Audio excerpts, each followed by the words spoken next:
Assalamualaikum warahmatullahi wabarakatuh. Waalaikumsalam Waalaikumsalam warahmatullahi wabarakatuh.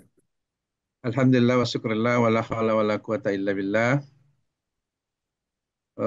Alhamdulillah kita bersyukur kepada Allah pemantik kita hari ini sudah disampaikan oleh orang tua kita Dr. Haji Agus Sukaca yang telah banyak memaparkan itu, dan saya kira pembahasan yang sama tapi mungkin kita akan melihat dari perspektif lain ya. Kemudian sudah disampaikan juga oleh Al-Ustadz Mustain, juga kita sudah pahami bersama. Eh, saya ingin menambahkan di dalam kesempatan yang berbahagia ini, yang pertama bahwa mengapa hanya sedikit orang yang sakaratul maut yang bisa mengikuti talqin. Talqin ini dengan kata la ilaha illallah. Kebetulan saya adalah bagian dari pembina rumah sakit ketika ada pasien yang sudah menuju terminal, istilahnya dokter ini. Jadi pengalaman kami membina orang-orang yang sakaratul maut selama kurang lebih 2 tahun di rumah sakit, eh, banyak memang ada kejanggalan-kejanggalan tersendiri yang kadang-kadang tidak masuk akal, yang saya juga kadang-kadang justru merasa kira-kira apa penyebabnya. Selama hidupnya, selama segarnya atau selama sehatnya, itu justru yang bersangkutan itu sangat enjoy, kemudian ini begitu menjelang sakratul maut, ya Allah Rabbi. Ya, baik, kita mulai dulu dari talqin. Sebagian dari kita menerjemahkan talqin itu adalah mengingatkan. Sebagian ada yang menerjemahkan bahwa talqin itu adalah menuntun orang yang sakratul maut. Eh, di masyarakat kita itu banyak mengenal atau pada umumnya mengenal bahwa dituntun untuk dibacakan supaya mengikuti. Setelah kami mempraktekkan di beberapa kesempatan yang menjelang sakratul maut ketika saya diundang oleh keluarganya, maka memang talqin ini memang kita harus memahami orang yang mentakilkan atau orang yang mengingatkan atau orang yang menuntun. Kita harus mengetahui kondisi benar di uh, pada pasien tersebut. Contoh ketika suatu waktu saya menghadapi orang yang sakratul maut.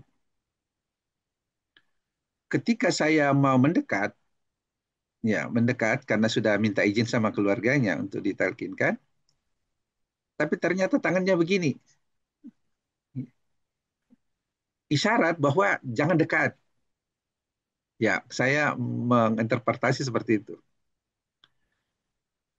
Lama-lama kemudian saya mulai menyampaikan La ilaha illallah. Mulai tenang. Tangannya tidak diangkat lagi. Kemudian kami mendekat lagi, semakin dekat. La ilaha illallah. Kemudian dia tenang. Kemudian kami mendekat dengan telinganya. Kemudian saya mengucapkan La ilaha illallah. Alhamdulillah, itu bibirnya goyang. Loh, loh, gitu. Ini menunjukkan bahwa ternyata memang ada suatu kewajiban kita yang hidup yang normal ini untuk senantiasa mengingatkan, yakni ditalkinkan menjelang sakratul maut. Itu satu. Yang kedua, yang kami alami di rumah sakit, bahkan di tempat-tempat lain yang kami alami sebagai penyuluh agama di masyarakat, yang menarik adalah ketika kami mentalkinkan cepat. La ilaha illallah, la ilaha illallah, la ilaha illallah. Begini tangannya. Menurut isyarat tersebut jangan terlalu cepat. Jadi pelan-pelan. La ilaha illallah. ketika bergerak bibirnya, maka kita sudah harus berhenti.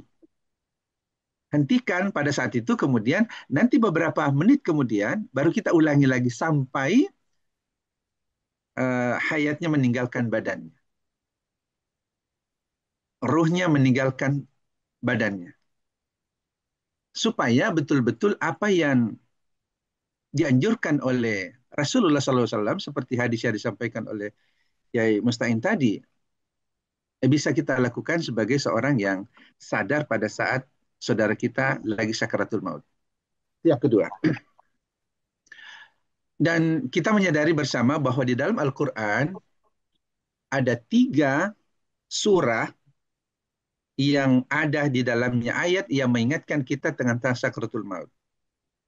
Yakni Al-Quran, surah Al-Qaf ayat 19, kemudian Al-Quran surah Al-Jumu'ah ayat 8, kemudian Al-Quran surah Al-Waqi'ah ayat 83 sampai 85, dan beberapa hadis lainnya. Salah satu di antaranya di Al-Quran surah As-Sab, Al-Qaf ayat 19.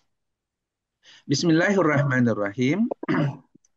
Waja'at sakaratul maut bil haqqi thalika ma kunta minhu tahid.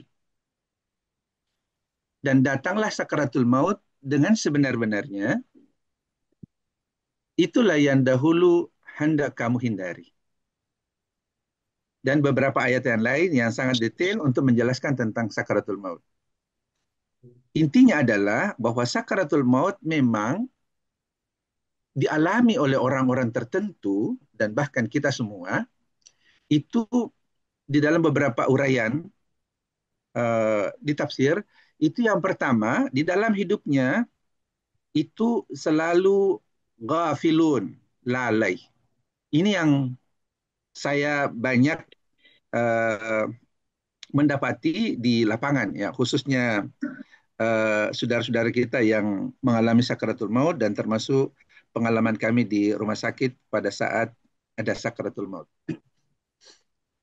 Yang kedua, jadi yang pertama adalah akibat kelalaian kita yang terlalu banyak hidup kita, karena Allah Subhanahu wa taala telah memberikan kita umur yang begitu panjang, tapi karena kita banyak kelalaian di dalam kehidupan kita, karena kita selalu, ya, minimal hanya dunia yang terpikirkan, sementara akhirat kadang-kadang nanti diingatkan baru ingat.